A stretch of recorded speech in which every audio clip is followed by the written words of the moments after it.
Primeira coisa que eu vou falar. Vereadora Cláudia Guerra. Hoje a minha fala do grande expediente é em homenagem à senhora, que ontem falou de mim, mas não teve coragem de me citar. Porém, nas suas redes sociais, a senhora colocou a minha imagem e tudo isso aí já foi printado. Não existem palavras para descrever o tamanho da repulsa que eu sinto pela senhora. Isso aí não é à toa. A senhora é intolerante, a senhora é histriônica, a senhora é extremamente desrespeitosa com seus colegas aqui dentro, tanto que algum tempo atrás, diversos colegas falaram que não querem votar na Agenda 2030 da ONU, e a senhora falou que quem não votasse tinha que ir para o Conselho de Ética. Então é assim, quem não se dobra diante da sua opinião tem que ser processado, tem que ir para o Conselho de Ética. Isso é um desrespeito. A sua fala hoje, falando de liberdade de expressão, diante da sua postura, é uma piada. É totalmente incoerente. Agora é o seguinte, eu posso falar isso, sabia disso? A minha imunidade parlamentar me dá liberdade para chamar a senhora de intolerante, de histriônica, de desrespeitosa, até mesmo para te chamar de chata, porque eu te acho chata pra caramba. Agora, sabe o que minha imunidade parlamentar não me dá liberdade? O que eu não tenho poder aqui dentro para falar? Chamar a senhora de criminosa. Imputar um crime contra a senhora, porque nisso aí, a minha liberdade não alcança e minha imunidade parlamentar também não. E foi exatamente isso que a senhora fez comigo ontem, falando que eu cometi um crime conforme a Lei de Segurança Nacional. Provavelmente está sonhando em fazer comigo o que fizeram com o Daniel Silveira, que foi preso por causa dessa lei. Só que o caso aqui meu é completamente diferente. Primeiramente, é uma vergonha para uma professora de história chamar Carlos Alberto Brilhante Ustra de ditador. Ele era chefe do DOI-CODE do Segundo Exército. Inclusive, eu trouxe aqui um livro, que é um livro dele, A Verdade Desfocada, que foi autografado pela esposa dele, está aqui o autógrafo da dona Joseita Brilhante Ustra. Quero aproveitar para mandar um forte abraço para a senhora, dona Joseita. E aqui, quem quiser saber a verdadeira história do regime, deve ler esse livro. Quem me conhece minimamente sabe que eu não sou favorável ao regime militar, eu não quero volta de regime. Para o seu conhecimento, Cláudia Guerra, Jair Messias Bolsonaro é presidente. Eu não quero que os militares assumam e tirem ele do poder.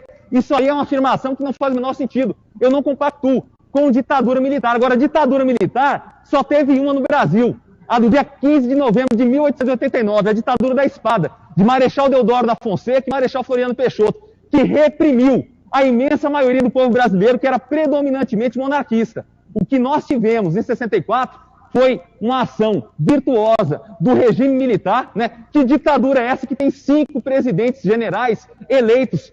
Tanto é verdade que quando acabou o período militar, o movimento era direta já, porque antes a votação existia e era indireta, feita pelo Congresso Nacional. Outra coisa, se o regime militar matou, e a gente sabe, foi em uma situação de guerra.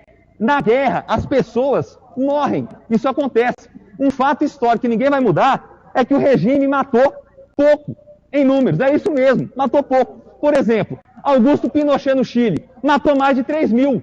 Aqui nós tivemos um número inflado de pouco mais de 400 mortos. Em Cuba, Fidel Castro matou 100 mil cubanos. Ainda hoje, tem cubanos fugindo a nado do paraíso, correndo o risco de virar comida de tubarão para chegar na Flórida opressiva, lá dos Estados Unidos. Isso aqui é verdade e ninguém vai mudar. Agora, uma comissão da verdade, feito a mando de uma terrorista chamada Dilma Rousseff, que é isso que ela era, uma terrorista, o grupo dela, VPR, Vanguarda Popular Revolucionária, que explodiu com 20 quilos de dinamite, que despedaçou o corpo de um jovem de 18 anos, Sargento Mário Cosel Filho.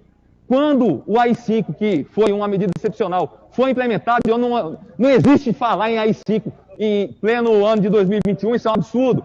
Quando ele foi implementado, a esquerda revolucionária já tinha matado mais de 19 pessoas no Brasil, porque eles foram treinados em países comunistas para empregar o terror em nosso país. Então, foi contra esses terroristas que o senhor coronel Carlos Alberto Brilhante Ustra, um herói nacional, lutou. E sabe o que ele permitiu que a esposa dele, dona Joseita, fizesse? Cuidasse das mulheres grávidas que foram abandonadas na cadeia pelos seus maridos guerrilheiros. Isso aí é fato histórico. Isso aqui é fonte primária de história. Para a senhora que gosta tanto de falar história. Agora é o seguinte, se existe uma vereadora que tenta incriminar, e pode me aguardar que a gente vai se ver na justiça por causa disso, tenta incriminar um colega por discordar da divina opinião dela, eu me pergunto o que a senhora fazia com seus alunos enquanto professora, porque isso aí é extremamente preocupante. Mas vamos lá. Desse número de mortos do regime militar, conta-se aproximadamente 450. Desse número, 131 são desaparecidos. Sabe o que é esse desaparecimento? São comunistas matando comunistas, porque nenhum regime na história do mundo matou mais comunistas do que os outros comunistas. Isso é um fato. Veja o que aconteceu na União Soviética, veja o que aconteceu na China.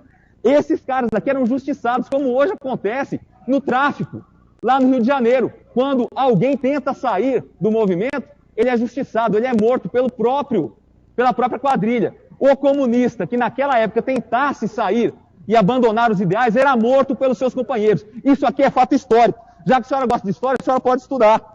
Então, assim, a mensagem que eu tenho para passar é o seguinte: na base da ameaça e da incriminação, o que é por si só um crime, a senhora não vai me calar.